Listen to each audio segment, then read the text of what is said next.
जनवरी का महीना खत्म हो गया और फिर से वही साल का दूसरा महीना, जहां से हमें पता भी नहीं चलता कि हम फरवरी से लेकर नवंबर महीने तक कब पहुंच गए।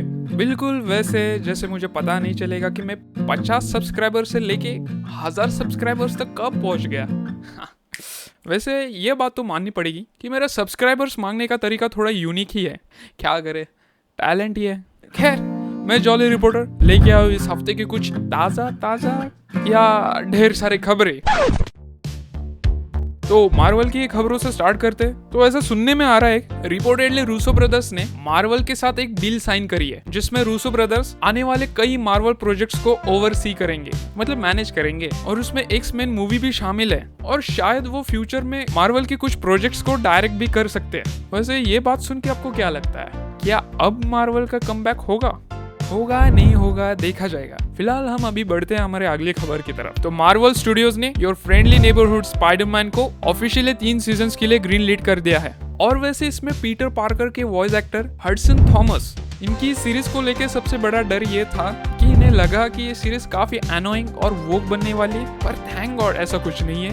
उन्होंने कहा कि सीरीज काफी अच्छे तरीके से वेल रिटन है, मतलब इनके कहने से सीरीज को 3 सीजन्स के लिए ग्रीन लीड किया है। Just kidding.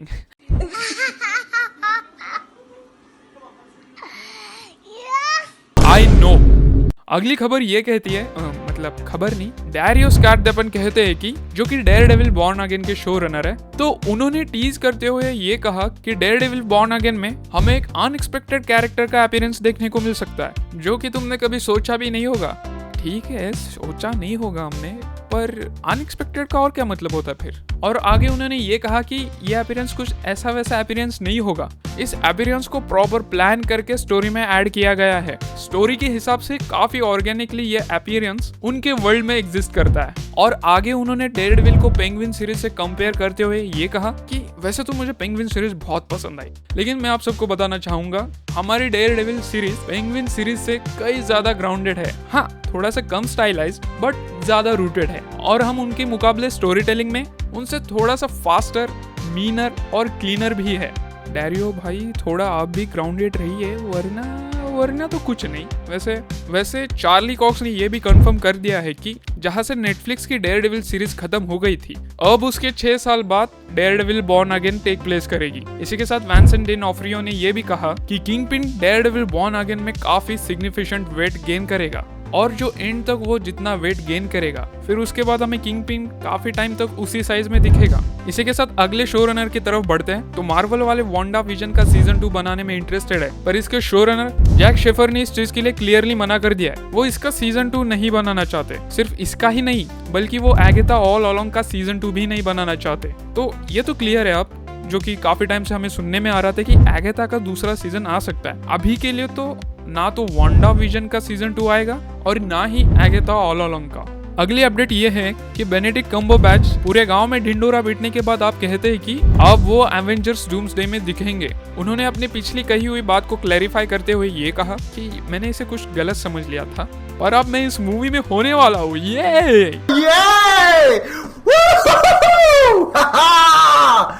जी हाँ, मेरा कमबैक हो गया है।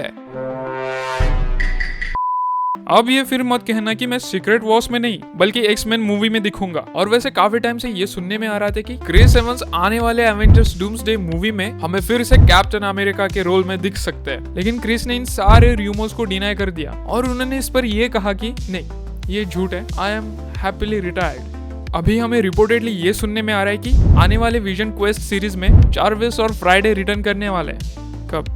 सैटरडे को। आगे बढ़ते कुछ कास्टिंग अपडेट्स की तरफ। तो सबसे पहले मार्वल वालों ने रिपोर्टेडली गैम्बिट और किटी प्राइड के कैरेक्टर के लिए कास्टिंग शुरू कर दी है, और फिर आगे हैरिस डिकिंसन को रिपोर्टेडली स्कॉट समर्स यानी साइक्लॉप्स के कैरेक्टर के लिए कंसीडर किया जा रहा है। फिर ब्रैंडन स्क्लेनर को रिपोर्टेडली नोवा के कैरेक्टर के लिए शॉर्टलिस्ट किया गया है। तो आगे मार्वल से रिलेटेड कुछ बड़े और इंटरेस्टिंग खबरें आ रही है, जिनमें से पहली हमें captain America brave new world से लीडर का एक स्नीक पीक देखने को मिला, जो कि अब अभी अपने स्क्रीन पे देख पा रहे हैं। इसी के साथ ये भी पता चल चल चुका है कि captain America brave new world, इस मूवी में हमें सिर्फ एक ही क्रेडिट सीन देखने को मिलेगा। और आगे ये सुनने में आ रहा है कि आने वाले सुपर बॉल में captain America brave new world और थंडरबोल्ट्स का ट्रेलर तो दिखाया जाएगा ही, पर साथ ही में फैंटास्टिक फोर फर्स्ट स्टेप्स, इसका भी फर्स्ट ट्रेलर उसी टाइम दिखाया जा सकता है। मतलब हमें तो नहीं, हम तो बाद में यूट्यूब पे आने के बाद ही देख लेंगे। वैसे सुपर बॉल ना ही सही, हम तो हमारे घर के ही कटोरे में कुछ खाते खाते ट्रेलर देख लेंगे, क्योंकि फैंटास्टिक फोर फर्स्ट स्टेप्स इसका ट्रेलर परसों यानी ट्यूसडे 4 फरवरी 2025 को रिलीज होने जा रहा है। इसी के साथ बढ़ते हैं अगली अपडेट की तरफ। तो रिपोर्टेडली निकोलस केज रिटर्न करने वाले एज घोस्ट राइडर। जी हाँ, आपने बिल्कुल सही सुना, और शायद हमें वो आने वाले दोनों एवेंजर्स मूवी में दिख सकते हैं। भाई प्लीज ये सच हो, निकोलस केज फिर से आग लगा देंगे घोस्ट राइडर बन के। मुझे पहले से ही पता था कि वो सुपरमैन के कैरेक्टर के लिए नहीं बने। तो अगली खबर बड़ी तो नहीं पर इंटरेस्टिंग भी इतनी नहीं है, पर ये सुनने में आया है कि originally Jessica Jones Your Friendly Neighborhood Spiderman में एज पीटर पार्कर की बेस्ट फ्रेंड दिखने वाली थी, पर बाद में वो किसी और वजह से दिख नहीं पाई। सिंपल। इसी के साथ योर फ्रेंडली नेबरहुड स्पाइडरमैन ने 100% रेटिंग के साथ रॉटन टोमेटोज पे डेब्यू किया है। तो अगली एक कंट्रोवर्शियल खबर आ रही है, और ये कंट्रोवर्सी एंथनी मैकी से रिलेटेड है। तो रिसेंटली किसी इंटरव्यू में एंथनी मैकी ने कुछ ऐसा कहा कि उन्हें उस कहने पर काफी बैकलैश मिलने लगा। उन्होंने कहा कि कैप्टन अमेरिका वैसे तो बहुत चीजों को रिप्रेजेंट करता है, लेकिन मुझे नहीं लगता कि अमेरिका ये टर्म उन रिप्रेजेंटेटिव चीजों में से एक होना चाहिए।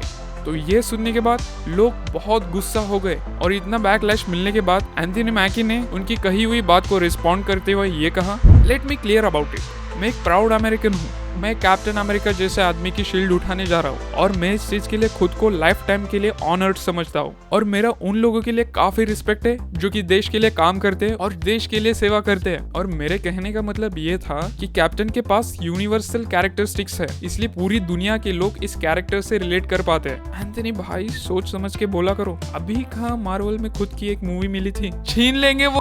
तो डीसी की खबरों की तरफ बढ़ते हैं। तो हाल ही में डीसीयू की तरफ से आने वाली नई सुपरमैन मूवी, इसका एक नया प्रोमो बाहर आ चुका है, जिसमें लास्ट का एक शॉट छोड़ के सब कुछ पुराना ही है। मतलब प्रोमो में सारे ट्रेलर के ही क्लिप्स यूज किए गए हैं। तो प्रोमो के लास्ट में हमें जो सुपरमैन का उड़ने वाला शॉट दिखाया गया है, जो कि दिखने में काफी वियर्ड तो लग रहा है, तो इस सीन को देखने के बाद लोग इसको काफी ट्रोल करने लगे हैं, जिस पर जेम्स गन ने रिस्पॉन्ड करते हुए ये कहा कि उस सीन में हमने सुपरमैन के चेहरे पे एब्सोल्यूट 0 CGI यूज किया है, और तुम जब क्लोजअप पे वाइड एंगल लेंस लगाओगे तो लोगों का चेहरा डिफरेंट दिख सकता है, उसमें क्या है। ये तो सब ठीक है जेम्स भाई, लेकिन ये क्या है। मतलब मुझे लगता है कि इतने भी जल्दी जज करने की कोई जरूरत नहीं है। वैसे तो ट्रोलर्स को कोई काम धंधा होता ही नहीं है। जहां सुपरमैन से ही रिलेटेड एक बड़ी खबर आ रही है, जो कि ये है, तो सुपरमैन के क्रिएटर जोसेफ शुस्टर के एस्टेट ने वार्नर ब्रोस, डीसी स्टूडियोज और डीसी कॉमिक्स के खिलाफ एक लॉ सूट रजिस्टर किया है, मतलब केस ही कर दी है। उन्होंने ये क्लेम किया है कि स्टूडियोज के पास यह फिल्म कुछ कंट्रीज में यानी कनाडा, यूके और ऑस्ट्रेलिया में रिलीज करने के लिए राइट्स नहीं है। This is some serious shit. देखते हैं आगे क्या होता है। इससे रिलेटेड कुछ अपडेट पता चलती है तो मैं आ ही जाऊंगा, आपको पता नहीं। तो सोनी हमारे चैनल पे डेब्यू करते हुए उनकी तरफ से एक अपडेट आ रही है। तो सोनी की तरफ से मार्वल की एक अनटाइटल्ड फिल्म, जो कि इसी साल आने वाली थी, पर अब सोनी ने उसे अपने कैलेंडर से निकाल दिया है। मतलब अब सोनी की तरफ से ये मूवी रिलीज नहीं होगी, इसे ऑफिशियली कैंसिल कर दिया गया है। तो डेनी विल्नियोव को ड्यून मूवी के लिए ऑस्कर्स में नॉमिनेशंस नहीं मिलने के बाद अब वो उसकी ही अगले पार्ट ड्यून मसाया के राइटिंग जोन में घुस चुके हैं। इसी के साथ ये भी पता चल चुका है कि यह मूवी ड्यून पार्ट 2 के 12 साल बाद टेक प्लेस करेगी, और इसकी फिल्मिंग भी हमारे एक्सपेक्टेशन से काफी पहले स्टार्ट हो जाएगी। और वैसे डेनी विल्नियोव को नॉमिनेशन नहीं मिलने पर जोश ब्रोलिन ने यह कहा कि वो एक्टिंग करना छोड़ देंगे। मुझे अभी धीरे धीरे पता चल रहा है कि दुनिया ऐसी ही काम करती है। कोई बात नहीं जोश भाई यार, इतना मायूस होने की जरूरत नहीं है। अब फिर से एक बार चुटकी बजा दो। इसी के साथ बढ़ते हैं अगली खबर की तरफ। तो एम नाइट श्यामलन ने अपनी नेक्स्ट मूवी को अनाउंस कर दिया है, और इस मूवी में हमें दिखेंगे जेक जिलेनहॉल, जो कि ऑब्वियसली इसके मेन लीड होंगे। ये मूवी एक रोमांटिक थ्रिलर होने जा रही है, और इस मूवी की स्टोरी को को क्रिएट कर रहे हैं निकोलस पैम्स। अगली अपडेट, तो टेरिफायर 4 की स्क्रिप्ट को लिखना शुरू कर दिया गया है, और ऐसा भी बताया जा रहा है कि हमें इस मूवी में अटरली सैटिस्फाइंग कंक्लूजन देखने को मिलेगा।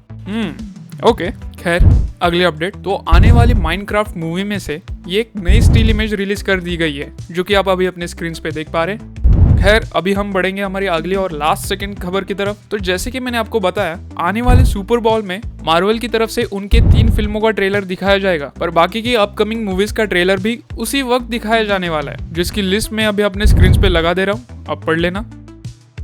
वैसे अगली कोई खबर या अपडेट तो नहीं है, पर क्वेंटिन टैरेंटिनो ने ये कहा कि 2019 ये मूवीज के लिए आखिरी साल था, क्योंकि इस स्ट्रीमिंग कॉन्सेप्ट ने तो सब कुछ ओवरटेक कर लिया। और आगे उन्होंने ये कहा, what the duck are movies now, कुछ हफ्तों के लिए थिएटर्स में चलने वाली चीज जो कि 4 हफ्तों के लिए रिलीज होने के बाद तुरंत उसके दूसरे ही हफ्ते में इन्हें आप अपने टीवी के स्क्रीन पे देख सकते हैं। 2019 के बाद सब कुछ बहुत बदल चुका है। वैसे बात तो सही है, क्योंकि आज भी 2019 2 साल पुरानी बात लगती है, पर जब धीरे धीरे लोग होश में आने लगे तब कहाँ आके रियलाइज हो गया कि 2019 ऑलमोस्ट 5-6 साल पहले की बात है। खैर समय समय की बात है, बदलता रहेगा। मेरे सब्सक्राइबर्स थोड़ी ना है जो एक ही जगह पे अटक के रहेंगे। इसी के साथ मैं आप सभी को ये बताना चाहूँगा कि आज के सारे न्यूज़, अपडेट्स, खबरें हो चुके हैं समाप्त, और मैं चला बैड एस रवि कुमार देखने। और हाँ, अब हम मिलेंगे अगले संडे को। तब तक के लिए मैं आप सभी से एक बात कहना चाहूँगा, कोई हमें भी फॉलो कर लीजिए, कुछ घट तो नहीं जाएगा प्लीज।